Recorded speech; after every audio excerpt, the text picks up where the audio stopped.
Another draft analysis from me. My name is EHZX. You can pronounce it as Ace, like how you pronounce AC, the Ace. And yeah, now we are going to game 2 of Team Liquid versus SGesports. In game 1, as I call it, Liquid, the two supports of Liquid, Chen and Night Stalker, just did way too much. They had such early lead and they just snowballed from there. The rotations were on point, they get ganks after ganks after ganks, and yeah, that was just a pretty straightforward game for Team Liquid.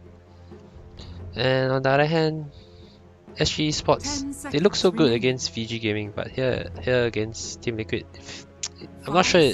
I think they need to probably have a stronger early game and just try to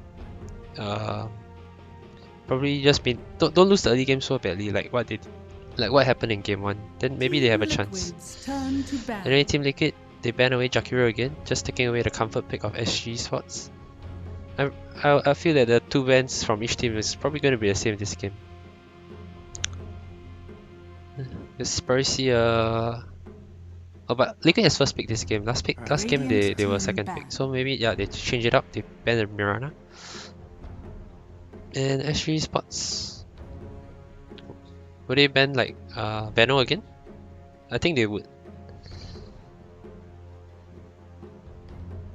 If they ban Veno, I think Liquid will just pick Night Stalker, and if they ban Night Stalker, Liquid will just take Veno. 5 seconds remaining.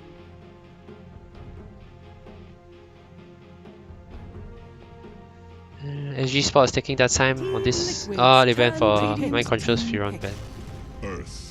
And Liquid just go for GHF Shaker. SGesports, how do you respond? Night Stalker? Night Stalker, Bat Rider. 10 seconds remaining. 5 seconds remaining. I think Liquid this game decided to take a different approach and just go back for the GH Shaker, which is it's just his top 3 best hero. Team Liquid's turn to pick. The Venomancer here feels like a deny pick to Liquid. I think if they let it through to Liquid's second pick, Liquid will definitely pick it up.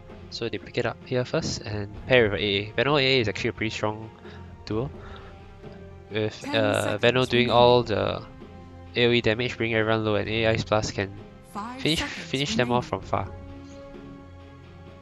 And the AA pick also kind of deters Liquid from picking up the Necrophos, because of the AI Plus kind of counters the heal from Necrophos.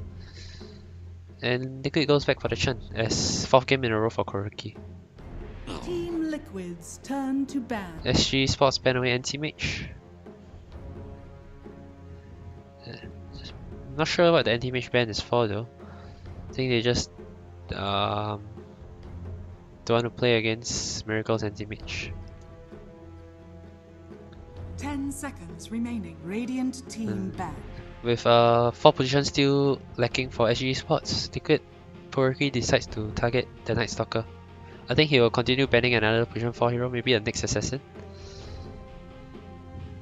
Or Sand King in the 4th ban. SGesports 5 seconds ban away the Weaver. That banning a Weaver makes me think they are planning to pick up the Bat Rider here for their next pick. Radiant team pick. Yeah, Liquid ban away the next assassin. So they take away the 2 position 4 hero away from SGesports. The Weaver already makes me feel like we are going to see a Bat Rider. Oh wow, Bounty Answer. Okay, so that's the position 4 hero. With Earthshaker, Night Stalker, and next assassin taken away, they decide to go for the Bounty Hunter. Bounty Hunter is extremely good against Chen. People in the past, when Chen and Enchantress were super popular, people always draft Bounty Hunter or Ricky to go and harass the Chen. You just create so much pressure on him that it makes him very hard to jungle and create impact. You literally just stop his movement. Follow him wherever he goes. And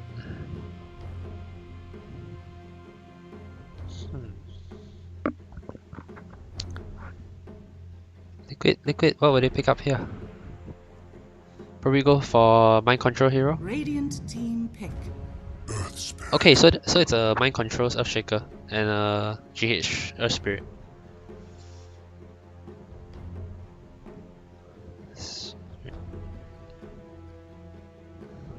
The AA is also pretty good against Chen in the sense that Ice Blast, 10 seconds remaining. if you get hit by Ice Blast, the heal of Chen doesn't do anything.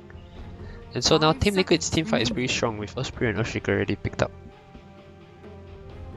The good thing about Chen though is his heal, if they don't get hit by Ice Blast, his heal can actually counteract the Venomancer's ultimate.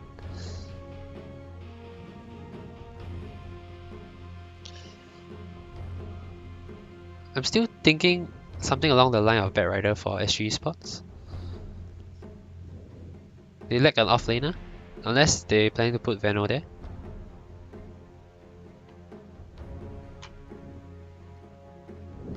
Faceless Void is not too bad as well. Faceless Void with AA combo and on top of Venomancer, pretty strong.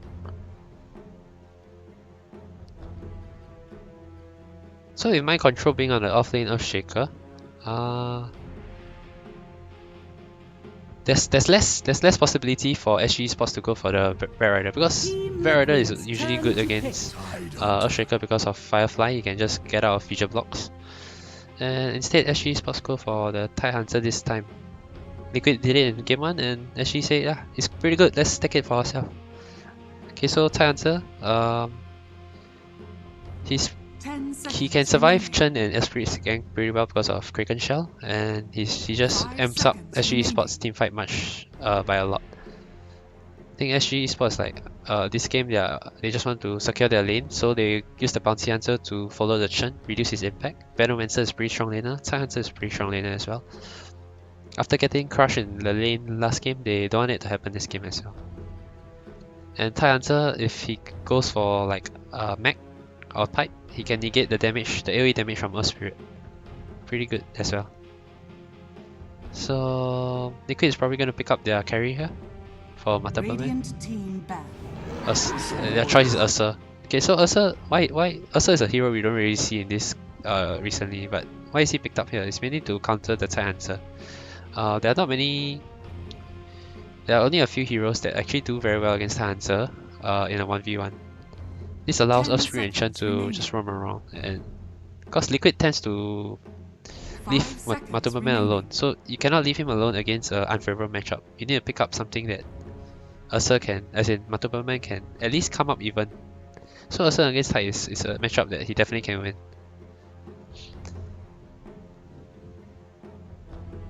Tide Hunter's Kraken Shell is pretty good, but because of Ursa's Fury Swipe, it's kind of a counter to Kraken Shell. You reduce the damage, but you take more from Fury Swipe. And for the last ban, both teams lacking their mid hero. Team Liquid's turn to ban. SG ban away the Ember. And Liquid, what would they remove from?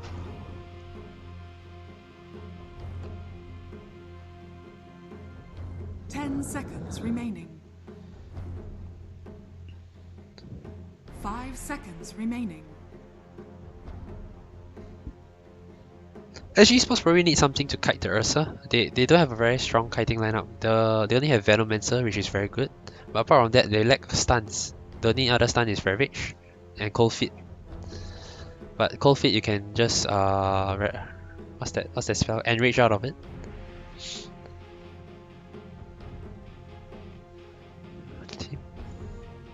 Well, Team Liquid might ban the Razor here because they don't want the counter to the Ursa. Ursa wants to be in the front line, hitting people, and Razor will just steal all your damage. And Razor is really tanky, he can sustain through all the damage that Earth Spirit or Chen can do to him in the fights.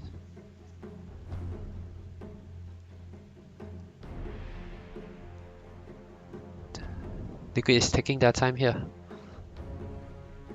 figuring out what's the best mid hero to ban and to pick for themselves.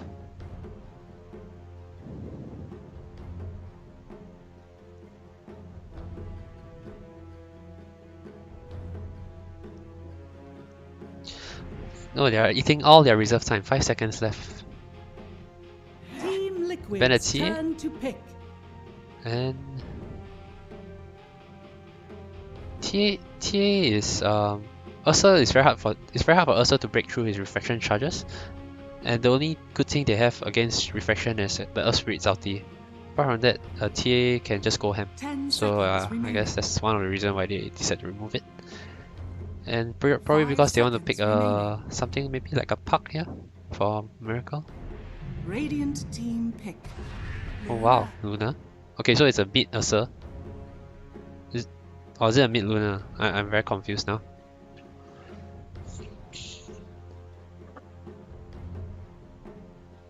It's unlikely to be a mid Ursa because you don't know what the mid lane is going to be. 10 seconds remaining. 5 seconds remaining. Is Miracle going to meet Ursa regardless of what SGesports pick here? It's like if he picks something like a Queen of Pain, then how is the Ursa going to lane against him? Unless they are just prepared to swap Luna or Ursa regardless, depending on whatever SGesports pick here. That could be a possibility.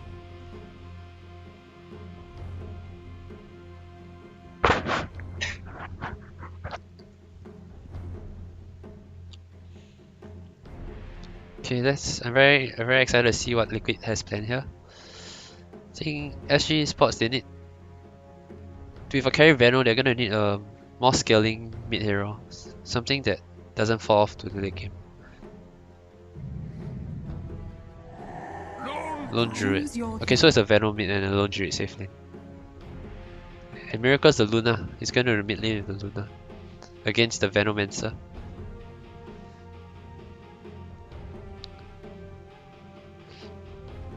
Very interesting pickup.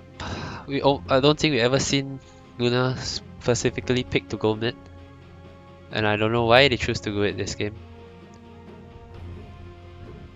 Especially with a bounty roaming around, Luna doesn't have any escape mechanism, and with Veno slow as well as bounty roaming in, I think this Luna is going to be pretty susceptible to getting ganked, and it's going to rely a lot on Kuroki and GH to help him.